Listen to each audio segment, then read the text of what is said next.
So a year ago, nearly to the day, my life had hit a dead end. I was feeling really desperate. I didn't know how to move forward. Felt my creative spark had gone as I entered my mid-40s. I felt like there was nothing out for me and that perhaps I was done in some type of way. And I realized if I didn't do something about it right here, right now, then I didn't know what the hell was going to be out there for me.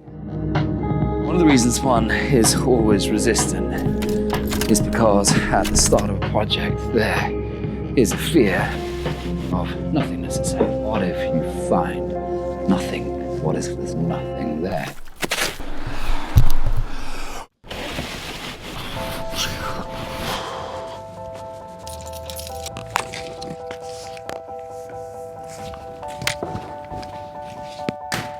And so I had to look inside myself so damn deeply. And I just thought to myself, just before the first single comes out, what would be the most useful thing that I could share and give over to you guys? I thought, well, maybe other people might be feeling like I was. And so today's video is about how we make a comeback story. I'm going to be looking at what I went through, at how I was digging in, how I was searching, how I was scratching around.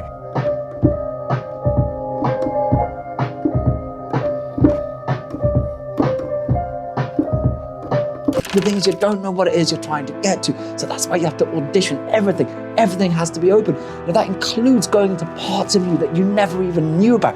That's the access point, the place that you didn't know. I didn't realize it then, but I was in the first stage of my comeback story. And so today I want to look back at the writing process, how I was trying to get myself going, reflect on tips, show you approaches and strategies that you might use in order to free yourself of this terrible burden that can come upon us when we're feeling stuck, and see if we can't get some movement and inspiration and belief in life going once again. Okay, so it's been a little bit of a desperate night so far, and every little, oh crap. You know, it's like sometimes you're just writing over and over and over and putting hours and hours into it, and you just have no idea if the part that you're working on is actually going to stay in the song. But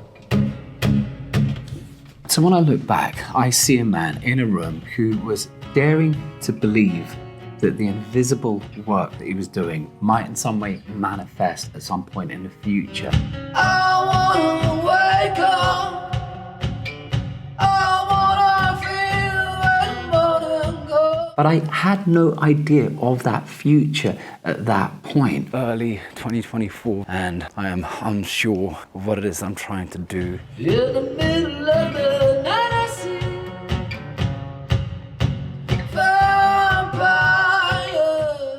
and it's a very strange place I was in, because though I felt so stuck, you are before the cave and you have to ask yourself, am I willing to walk through it? I had this sense that if I just really went into the stuckness, if I really went into the block itself, that something might come. Am I even willing to walk into it, not knowing what it is that I will find there? What about walking into it and knowing that you very well might find nothing there, because there is no guarantee? Which is, oh man, are you serious? For Christ's sake. And the point that I make is about, if you're thinking about a comeback, the reason that you're feeling stuck, it is not because there's nothing inside you, and it's not because there's nothing that is not ahead for you. The reason that you're stuck is because you're coming across the block of, you know that there's something else and you don't quite know how to activate it.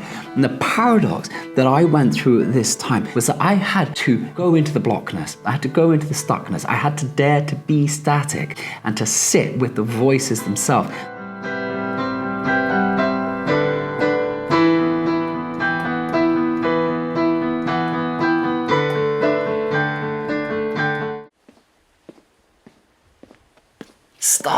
Starting again. I was so busy at the end of last year. I probably had the sort of longest period when I hadn't played music for a very long time, and haven't played for months.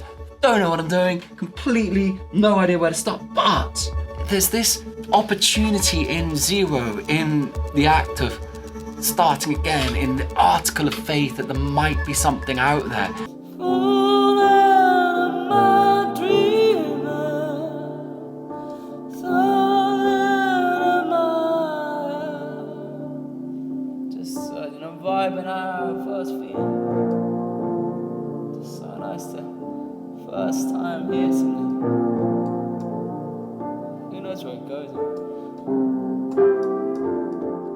you're like, oh no, there's nothing there for me. I'm not good enough. I don't have the tools, I don't have the techniques, you gotta practice more, all of that stuff, all limiting beliefs. And the question is simply, are you willing to dive in and get scrappy with the unknown? You invest in this invisible thing, this mystery. No one sees it, it's only you. What do you do with vampires? You don't damn well let them in, but they're knocking at the door. Knock, knock, knock, knock, knock, knock, knock, knock, knock, knock, knock, knock, knock.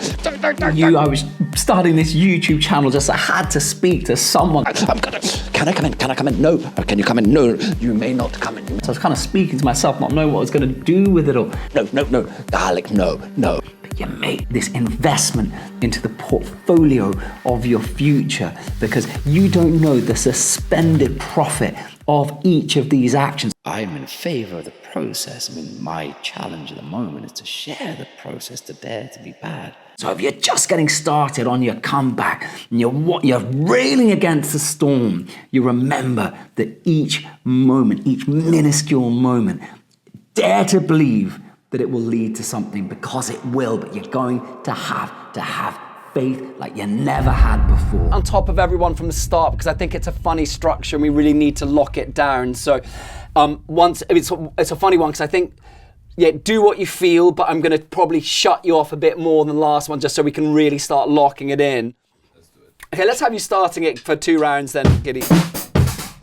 Because that's where the doubt kicks in. It's sort of arrogant at the beginning of the cave in the Lord of the Rings. It's like, does he have the courage to let go of the ranger and to become the potential king? So I find the metaphor of the cave so apt when I think back to this time, because I realized at some point that the way that I had to go in order to try and transform the space of where I was, it wasn't about uplift and elevation and going upwards. Nothing was going to happen fast. The first thing I had to do was to be able to go into the cave. For me, that was my writing room, day after day.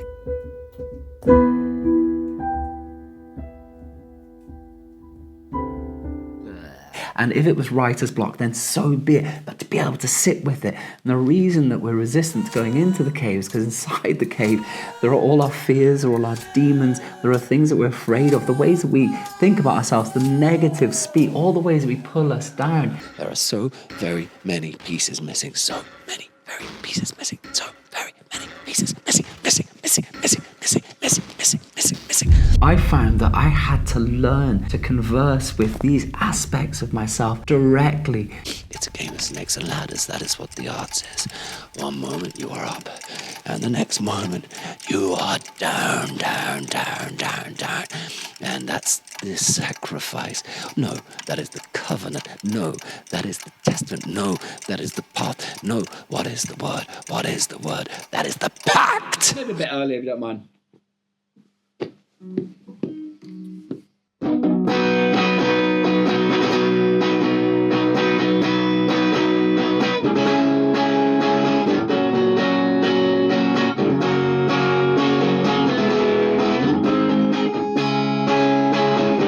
In order to, first of all, not be overcome by them, but then to find my way through the blockage, below it, not upwards, but below it, deeper, into a deeper part of myself. And that's when the change started happening, the revelation, and that's when the song arrived. That's where all of the songs arrived. You make me mine. Over the light like you do. Symbolic as the representation of going to a deeper part in myself, of renewing, of discovering something new by going into the cave. I brought down this sort of funny mood to the studio. It's obviously cold and pretty quiet there. A lot of time on your own, and I do feel like I've got questions to ask musically. And listening to the songs, I was like, okay, maybe there's something in the town. Maybe there's something there. You know, it's a start and Song finished. So I'm in the studio next week. Got that sort of like stage or a bit of desperation sticking around, trying to find the right chords. I'm just trying to get the chorus and the delay and everything working together. the main thing is just you need to throw that grappling hook into the unknown. And what are you asking for back? You're asking for some hope, aren't you? You want some hope. And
what I'm most proud of when I look back is represented in this moment, because every single day that I was going down to the studio, I was filled with self-doubt, with uncertainty. The songs weren't coming. I had writer's block.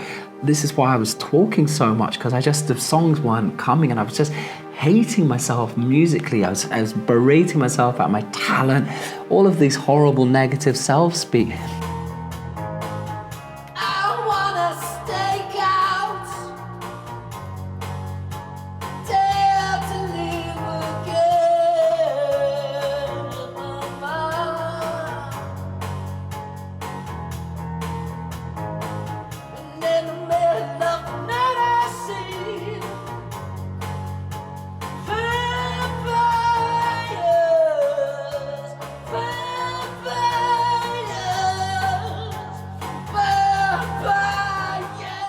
But when I look back, I kept on showing up. And the more that I showed up, I found myself within a process. I was outlasting the demons by continuing to go back. And at some stage, I found that the demons they walked back, or perhaps they just started to respect me because I was going there over and over and over. Anyway, the moment with this song, it's like a reintroduction to the process for me, to the spirit that it takes, to the guts that it takes, to the energy. And the commitment isn't a linear thing. It's something that you have to do over and over and over. It's not just about the commitment of going day to day. It's the psychological commitment to renew yourself within the process as it goes on.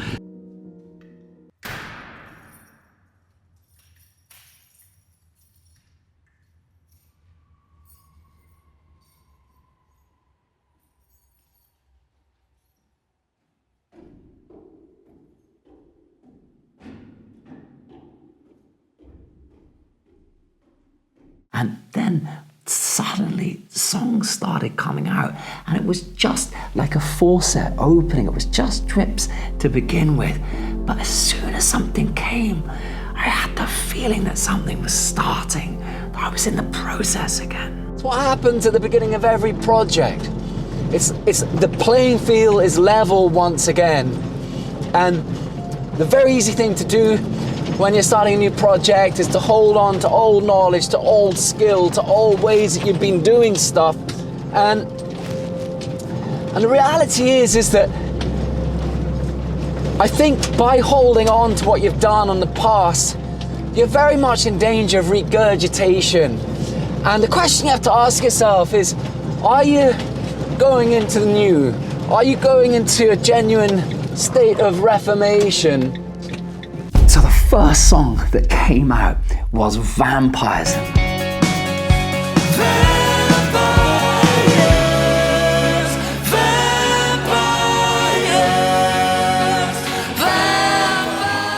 Vampires, and that's the song that I'm releasing first. Now, what do the vampires represent? Well, the vampires represent the demon of self-doubt, and the song is about overcoming the demon of self-doubt. I feel a bit on my own. It's like, man, do I want to be back in this space? Is this definitely the thing? All of those questions which come up, and you're negotiating with your talent and your vision of the future. You don't have a vision for the future and all the rest of it. So as a solo artist, it's like you have to use all the tools at your disposal, because you're not 4 people, you're not 5 people, you're not 6, you're not a 10 piece. You've got yourself, and you've got the rhythm, you've got the feeling. And the thing is sometimes you do have to hack down the door of that part of you that you want to keep in the dungeon. That is the most important thing as you start out on this new revival of your life. If you're going to make a comeback, you have to take all the doubts, all the baggage, all the stuff that is about where you've come from, and you have to determine to leave it in the past. What are they saying? You have to summon it. That's the whole thing about, let's call it rock and roll, summoning up that aspect that comes from somewhere else in ourselves, that primordial rhythm, that power, that groove, that energy. But you have to have a reckoning with this demon of self-doubt. What's it saying? You can't run away from it. That demonic part that you wonder about, you're uncertain about, but you know deep inside yourself that you've got to summon, if you dare to. The experience I had is that the demon is not as frightening as you think. The vampires. The reality of the process is there's desperate frustration along the way. There's confrontation with the limitations of yourself as you try and push towards through a threshold to get to something else. I would not be here right where I am unless I'd dance with those demons, if I'd gone into that massive void and discovered those vampires yabbering at me during the night and learning to reconcile with them. That is going to take so much time, and a time that is going to suck you away from so many other potentials. And then you have to answer if that is still your why, and if it is, what does that time mean? It means that you've got to get one with the sacrifice that's coming up, because to get better at something requires the sacrifice. You never overcome these demons entirely. I'm still racked by them. That is what it's asking for you, and that's a negotiation with the demon. I'm still in conversation with them. I've moved forward, but I don't know where I'm going. I don't know where it all leads. But I know that they have not pulled me down. And why? Because I went down into their terrain. I went down where the vampires live. I went into the dungeon. I went into the cave. I have no fear of where the vampires live. And in some aspect, I've been welcomed by them, because they know there is no face that they can pull. There is no teeth. There is no threat, damnation, and eternity that makes me turn away. It's not the case, often with creativity, we're taking a look what's going on. You're taking a torchlight into the dungeon, and you're seeing the shadows, and you're trying to read the scripts on the wall and the encrypted forms that burst out in the darkness, or you're just blind and you're feeling your way. All right? You don't know, and you don't need to know. But what you do need to do is to create your relationship with creativity with a can-do, hands-on attitude, where it's like, when it gets difficult, when it gets dark, you still go in there anyway. Okay? It's okay to back off at times, but sometimes you've got to go through the threshold. You'll never make something unless you go through the thresholds when it's difficult at times. It's so liberating to feel that sense that you don't have to be afraid anymore. What are you afraid of? You must turn and face it. And the first place that you can look is the resistance itself, because within the resistance there is always a revelation.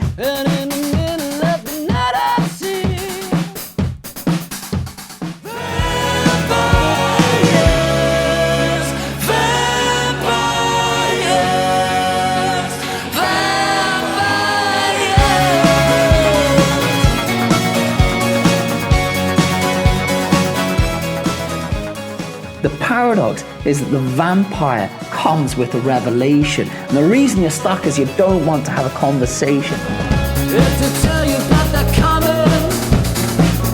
It's to tell you that they're coming. With that vampire, with that demon, with that part of you. They're coming. that is pulling you back and pulling you down. But if you start speaking with it, if you start answering it, if you start standing up, it will take you into a new place in your life.